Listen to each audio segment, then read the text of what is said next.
Hello everyone, কেমন আছো তোমরা? আশা করি সকলে তোমরা ভালো আছো। আমরাও ভগবানের কৃপায় অনেক ভালো আছি। তো আজকে এখন বাজে 9:30। তো বাপের বাড়ি গিয়েছিলাম, আগের ব্লগে বলেছি।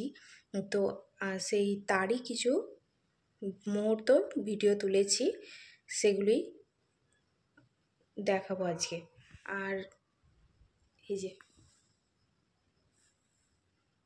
বাবু চন্দ্রনগর সোশ্যাল হচ্ছে, চন্দ্রনগর কলেজে, তাই গেছে, এলে খাওয়া দাওয়া করে শুয়ে পড়বো। বাপের বাড়ি গিয়েছিলাম, সেই বাড়ি আসার দিনকে কাকার মেয়ে ঝুমা সেও গিয়েছিল। আর ভাই এই যে সয়না গাছে প্রচুর ফুল ধরেছে, সেই ফুলই পেড়ে দিচ্ছে। আর এক জায়গায় অনেক আনাজ বসিয়েছে আমার ভাই ভাই আর মা দুজনেই, সেই সবই তোলাতুলি হচ্ছে। আর এখানে সামনেই তো সরস্বতী পূজা, তাই সরস্বতী পুজোর বাচ্চারা চাঁদা তুলছে, সেটাই এনজয় করছি আমরা এখানে দাঁড়িয়ে দাঁড়িয়ে। আর আমিও চাঁদা কিছু দিয়ে এলাম, বাচ্চাদের বায়না করলো যে চাঁদা দেবে পিসি, সেটাই দিলাম কিছু টাকা। আর ছোটো কাকিমা আমাকে দিচ্ছে লাউ শাক। আর ছোটো কাকিমাদের বাড়িতে কয়েকটা মুরগি আছে, সামনেই তাদেরকে খেতে দিয়েছে, সেটাই। আর এদিকে ফুল তো পাড়া হলো, ফুলগুলো ভালো করে বেছে দুই বোনে আর আমার ভাজ আর আমার ভাইজি, আমরা সবাই বেছে নিয়ে যে যার পলিথিনে করে চলে এলাম। মানে কি, কিছুটা কাজ এগিয়ে রাখলাম। আর বাড়িতে এলে তো এইসব বাঁচতে বাঁচতে গল্পও তো হয় না, সেই জন্যে। আর এই জমিটাতে সারা বছর দেখি নানা রকমের সবজি চাষ করে, এবছরে কেন চাষ করেনি কি জানি। আর কি সুন্দর ডাঁড়া কেটে কেটে চাষ করেছে। আর এখন আমি বাড়ি চলে এসেছি, বাড়িতে এসেছি, দেখো কত রকমের আনাজ সবজি, মানে যে যেমন পেরেছে দিয়েছে। শুধু মা কাকিমা যে দেয় আনাজপাতি তাই নয়, এমনকি পাশেরও কারো যদি আনাজপাতি থাকে না, আমি যদি যাই, তারা শোনে যে সময় এসেছে, তো তারাও আনাজপাতি দেয়। আমি সেই থেকে আনাজপাতির গল্পই করে যাচ্ছি, কে কি দিয়েছে।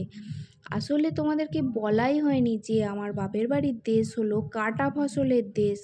সেখানটায় হচ্ছে মাটি হচ্ছে সোনার মাটি যাকে বলে।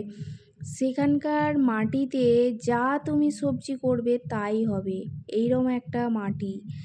এই যে আনাজগুলো দেখছো না, পেঁয়াজকলি, কপি, বেগুন আর কাঁচা টমেটো, এটা হচ্ছে ভাইয়ের শ্বশুর দিয়েছে। আর এটা হচ্ছে বাঁধাকপি, মানে ভাইয়ের শ্বশুর বাড়ি থেকে ওরাও চাষবাস করেছে, তাই কিছু আনাজ আমার জন্য পাঠিয়ে দিল। আর এটা হচ্ছে আমার ভাই দিয়েছে মূলো, টমেটো, একটা ছোটো কাকিমা লাউ দিয়েছে, ক্যাপসিকাম ঝুম দিয়েছে, এগুলো সব বাপের বাড়ির। বিম আর সেজো কাকিমা দিয়েছে, মানে ওই চালতা আর সিম দিয়েছে, ঠিক আছে। আর আলু জমিতে না অনেক বেতে শাক হয়েছিল, বেতে শাক, আলু শাক, সর্ষে শাক, এসব তুলে নিয়ে এসেছি পাইল করে। আর আলুও হয়ে গেছে, ভাইয়ের জমি থেকে আলুও নিয়ে এসেছি। আর এই এত সবজি দেখে না ওখানে গেলেই মন ভরে যায়, সবজি এত চারিদিকে। আর এটা দেখছো, এটা আমি পুকুর থেকে না সিতুই আর গুগলি তুলেছি, এটা পরে দেখাবো, যখন রান্না করব দেখাবো। আর এই কাঁচকাউচে শুশুনি শাক আছে, এক জায়গায় না প্রচুর শুশুনি শাক হয়েছে, বেছে বেছে খালি তোলা। কিন্তু এই শাক তো তোলা মুখের কথা নয়, অনেক অনেক তোলা মুখের কথা নয়, সামান্য 3-4 জনে মিলে কটা তুলেছি। এই যে বেতে শাক আর আলু শাক।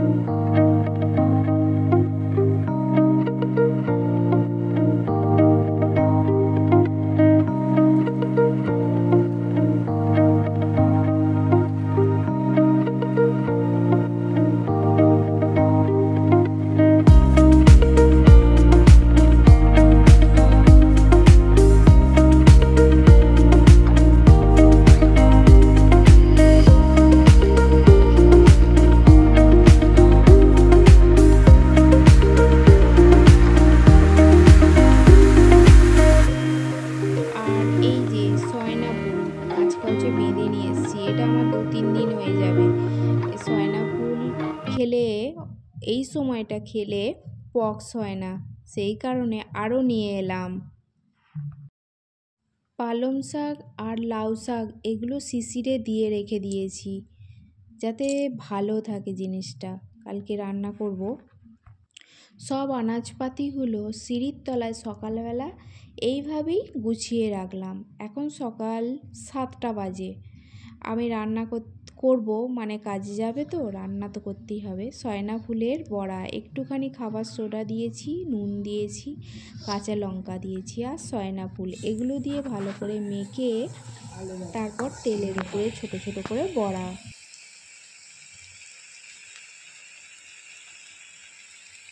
সয়না ফুলের বড়া ওদিকে ভাজা হচ্ছে, আর বেতে শাক, নানা রকমের পাঁচমিশালি শাক ভাজা হয়ে গেছে আমার।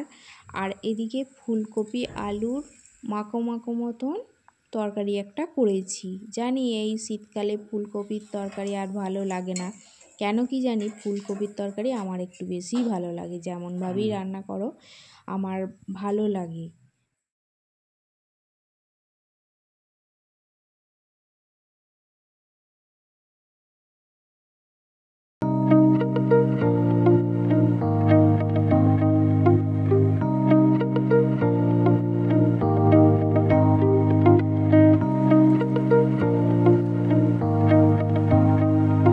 কাজে বেরিয়ে গেল।